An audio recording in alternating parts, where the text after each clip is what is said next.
ಮಕರ ರಾಶಿ. ಮಕರ ರಾಶಿಯವರಿಗೆ 2024 ಆರೋಗ್ಯ ಭವಿಷ್ಯವನ್ನು ನಾವು ನೋಡೋಕ್ಕೆ ಹೋದಾಗ ಗುರುಬಲ ಬರ್ತಾ ಇದೆ, ತುಂಬ ಅದೃಷ್ಟ ಬರ್ತಾ ಇದೆ. 4ರಿಂದ 5ಕ್ಕೆ ಗುರು ಬರ್ತಾ ಇದ್ದಾನೆ. 2ರಲ್ಲಿರ್ತಕ್ಕಂಥ ಶನಿ, ಹಾಗೆ 4 ಮತ್ತು 6ರ ಒಂದು ಗ್ರಹಗಳ ಅಧಿಪತಿಗಳ ಒಂದು ಸಂಚಾರವನ್ನು ನೋಡೋಕ್ಕೆ ಹೋದಾಗ ಈಗ ಯಾವ ಸ್ಥಿತಿ ಇದೆಯೋ ಇದರಿಂದ ಶುಭದ ಸ್ಥಿತಿ ಜಾಸ್ತಿ ಇದೆ, ಊರ್ಧ್ವಮುಖವಾಗಿ ಶುಭ ಆಗುತ್ತೆ. ಪ್ರಾಯಶಃ ಇವರಿಗೆ ಅಜೀರ್ಣ ಇದೆ, ಅದರಲ್ಲಿ ಚೇತರಿಸ್ಕೊಳ್ತಕ್ಕಂಥದ್ದು. ಎದೆ ನೋವಿದೆ, ಅದರಲ್ಲಿ ಚೇತರಿಸ್ಕೊಳ್ತಕ್ಕಂಥದ್ದು.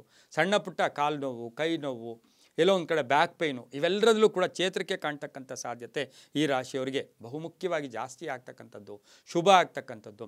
ಇನ್ನು ವರ್ಷ ಪೂರ್ತಿ ನೋಡೋಕ್ಕೆ ಹೋದಾಗ ಸಣ್ಣ ಪುಟ್ಟ ಕಾಯಿಲೆಗಳಿಂದ ತೊಂದರೆ ಆದರೂ ಕೂಡ ಮಾನಸಿಕವಾಗಿ ಬೇರೆಯವರ ಕಂಪ್ಯಾರಿಸನ್ ಮಾಡಿ ನಿಮ್ಮ ಮನಸ್ಸನ್ನು ಹಾಳು ಮಾಡ್ಕೊಳ್ಳೋಕ್ಕೆ ಹೋಗಬೇಡಿ. ಮತ್ತು ಉದ್ಯೋಗದ ಆಗ್ಬೋದು, ಆರ್ಥಿಕ ಸ್ಥಿತಿ ಆಗ್ಬೋದು, ಉದ್ಯೋಗ ಸ್ಥಿತಿ ಆಗ್ಬೋದು, ವಾಹನದ ಬಗ್ಗೆ ಯೋಚನೆ ಮಾಡೋಕ್ಕೆ ಹೋಗಬೇಡಿ. ಈ ವರ್ಷ ಸಾಕಷ್ಟು ಶುಭದ ಫಲಗಳು ಕೂಡ ನಿಮಗೆ ಬರ್ತಾ ಇರತಕ್ಕಂಥ ಸಾಧ್ಯತೆ ಇರುತ್ತೆ.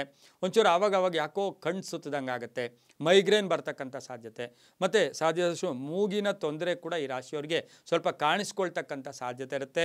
ಕಬ್ಬಿಣದ ವಸ್ತುಗಳ ವಿಷಯದಲ್ಲಿ ಜಾಗ್ರತೆ, ಎಲೆಕ್ಟ್ರಿಕ್ ವಿಷಯದಲ್ಲಿ ಜಾಗ್ರತೆ. ಎಲೆಕ್ಟ್ರಿಕ್ ಶಾಕ್ ಹೊಡೆದ್ರೆ ಅದು ಕೂಡ ಆರೋಗ್ಯದ ಮೇಲೆ ಪ್ರಭಾವ ಬಿದ್ದೇ ಬೀರುತ್ತೆ. ಕಬ್ಬಿಣದ ವಿಷಯಗಳಲ್ಲಿ, ವಾಹನದ ವಿಷಯಗಳಲ್ಲಿ ಮಕರ ರಾಶಿಯವರು ಸ್ವಲ್ಪ ಜಾಗೃತಿಯಾಗಿರಬೇಕಾಗಿರುತ್ತೆ. ಈ ರಾಶಿಯವರು ಸಾಕ್ಷಾತ್ ಶನಿಯ ಆರಾಧನೆ, ಕಪ್ಪು ಬಟ್ಟೆಯನ್ನು ದಾನ ಮಾಡ್ತಕ್ಕಂಥದ್ದು, ಶನಿವಾರ ಎಳ್ಳೆಣ್ಣೆಯನ್ನು ಶನಿ ಭಗವಾನರಿಗೆ ಅರ್ಪಣೆ ಮಾಡ್ಕೊಂಡು ಬರ್ತಕ್ಕಂಥದ್ರಿಂದ ಕೂಡ ತುಂಬಾ ಒಳ್ಳೆಯದಾಗ್ತಕ್ಕಂಥ ಸಾಧ್ಯತೆ ಇರುತ್ತೆ. ಈ ರಾಶಿಯವರು ಸಾಧ್ಯವಾದಷ್ಟು ನಾವು ಹಿರಿಯರು ಹೇಳಿರೋದು, ಇವೆಲ್ಲ ನಾವು ಹೇಳಿರೋದಿಲ್ಲ, ಪಾದರಕ್ಷೆಯನ್ನು ದಾನ ಮಾಡಿದ್ರೆ, ಕಪ್ಪು ಏನು ನಾವು ಯಾವಾಗಲೂ ಹೇಳ್ತೀವಿ, ಕಪ್ಪು ಛತ್ರಿಯನ್ನು, ಪಾದರಕ್ಷೆಯನ್ನು ಯಾರಿಗಾದರೂ ಅರ್ಹರಿಗೆ ದಾನ ಮಾಡಿದ್ದೆ ಆದರೆ ಸಾಕಷ್ಟು ಆರೋಗ್ಯದಲ್ಲಿ ಸುಧಾರಣೆ ಆಗುತ್ತೆ. ಮತ್ತು ಮಕರ ರಾಶಿಯ ಹೆಂಗಸರು, ಮಹಿಳೆಯರಿಗೆ ಈ ರಾಶಿಯವರು ಸ್ವಲ್ಪ ಜಾಗೃತಿಯಾಗಿರಬೇಕು. ಯಾವುದಾದ್ರೂ ಈಗಾಗಲೇ ಒಂದು ಸರ್ಜರಿ ಆಗಿದೆ, ತೊಂದರೆ ಆಗಿದೆ, ಮಕ್ಕಳ ಆಪರೇಷನ್ ಏನೋ ಆಗಿದೆ, ಅದರ ವಿಷಯದಲ್ಲಿ ಜಾಗೃತಿಯಾಗಿರಿ.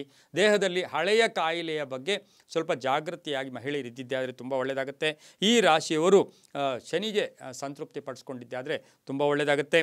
ಓಂ ಜನಾರ್ದನಾಯ ನಮಃ, ಓಂ ಜನಾರ್ದನಾಯ ನಮಃ ಈ ಮಂತ್ರವನ್ನು ವರ್ಷಪೂರ್ತಿ ಎಷ್ಟು ಸಾಧ್ಯವಾದರೆ ಅಷ್ಟು ಜಪ ಮಾಡ್ಕೊಳ್ಳಿ, ತುಂಬಾ ಒಳ್ಳೆಯದಾಗುತ್ತೆ.